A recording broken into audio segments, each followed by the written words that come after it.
Let's jump right into this explainer. We're going to meticulously unpack the totally unbelievable rags-to-riches survival story of literally one of the greatest athletes in human history.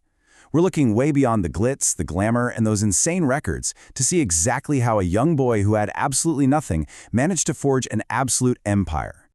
And wow, it is a shocking contrast when you actually look at it side by side. On one hand, we have the incredibly wealthy global icon we all know today. We're talking a guy with over 920 career goals, the highest paid footballer on the planet, and literally the most followed person on social media with over 1 billion followers. 1 billion? But then, you look at the stark reality of his origins: an unwanted pregnancy, a kid starving and begging for food, just completely trapped in extreme, crushing poverty. Section 1. A difficult beginning. To really grasp just how incredibly unlikely his success is, we have to start with the heartbreaking circumstances of his birth. Due to severe financial struggles and living with an abusive alcoholic husband, Ronaldo's mother actually wanted to terminate the pregnancy. You see, she already had 3 kids, she had lost her own mother really young, and she was working herself to the bone as a cook and cleaner just to survive. She simply didn't know how she was going to feed another mouth. But a doctor actually refused to perform the procedure, which, incredibly, changed the entire course of sports history. Section 2. From the Streets of Madeira.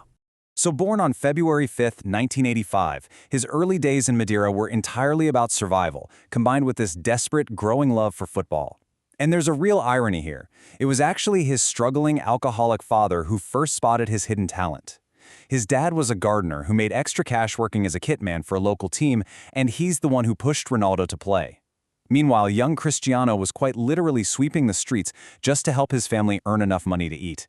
You know, football wasn't supposed to be a career path. It was just a kid kicking a ball around the streets of his neighborhood.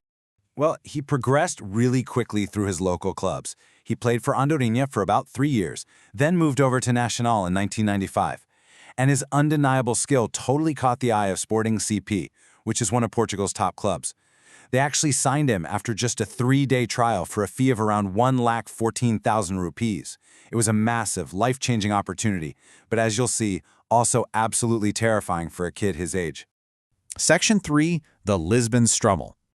Imagine being just 11 years old and being sent nearly 1,000 kilometers away from everything you've ever known. That is a crushing, incredibly isolating distance for a little kid. He went from a full house with his parents and 3 older siblings to being completely alone in this massive city, only getting to see his family once every 3 months. He actually said, "The toughest time in my life was when I left my family at 11. Hearing him reflect on that really hits hard.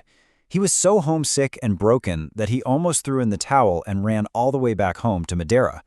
The isolation was just totally overwhelming. And to make matters worse, beyond the unbearable homesickness, the kids at school were brutal. He faced vicious bullying from his classmates over his thick island accent.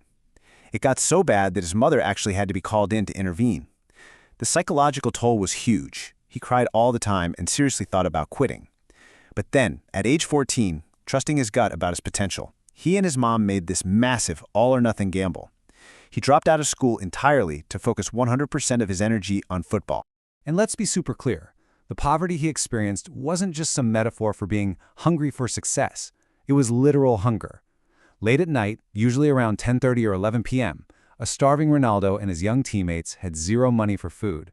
So they would walk over to a local McDonald's next to the stadium, knock on the back door, and literally beg the staff for any leftover burger. Section 4. Winning over heart disease. Just as he's putting everything on the line for his sport, at 15, a terrifying new threat pops up. He was diagnosed with tachycardia. Now, a normal resting heart rate is somewhere between 60 and 100 beats per minute, but with this condition, his heart was racing dangerously fast, way over 100 beats per minute, even when he was just sitting there doing absolutely nothing. For a kid trying to become an elite athlete, this was basically considered a complete death sentence for his career. But he didn't give up. He bravely went in for immediate heart surgery to fix the issue. And fueled by that same insane resilience we've seen since he was sweeping streets, he didn't just recover. He pushed forward with this relentless dedication, blasting straight through the youth ranks to make his senior debut for Sporting CP in 2002. Section 5. From struggle to social service. Fast forward to today, and you can see exactly how that starving boy channeled his past pain. Because he never forgot his desperate origins, his charitable efforts now span the globe. We're talking massive contributions, like funding rehabilitation after the 2004 Indonesia tsunami, donating an estimated 50 crore for the devastating Nepal earthquake in 2015, and voluntarily taking a massive 336 crore salary cut during the pandemic to make sure club staff kept their jobs. 82 lakhs. That is the exact amount he donated back to a hospital in his hometown of Madeira to build a dedicated cancer ward. And the reason why is pretty beautiful. That was the exact same hospital that successfully treated his mother when she battled cancer. He remembered exactly where he came from, and he gave back to the very place that raised him. Now, maybe the most surprising part of his charity work is his total lack of ego when it comes to his own trophies. Awards are basically a player's ultimate badge of honor, right? But Ronaldo actually auctioned off his most prestigious, hard-earned individual awards. He sold his 2011 European Golden Boot for roughly 9 crore and a Ballon d'Or in 2017 for about 4.5 crore, and he gave every single penny of that to people in need. But there's one story from 2014 that really captures his heart perfectly.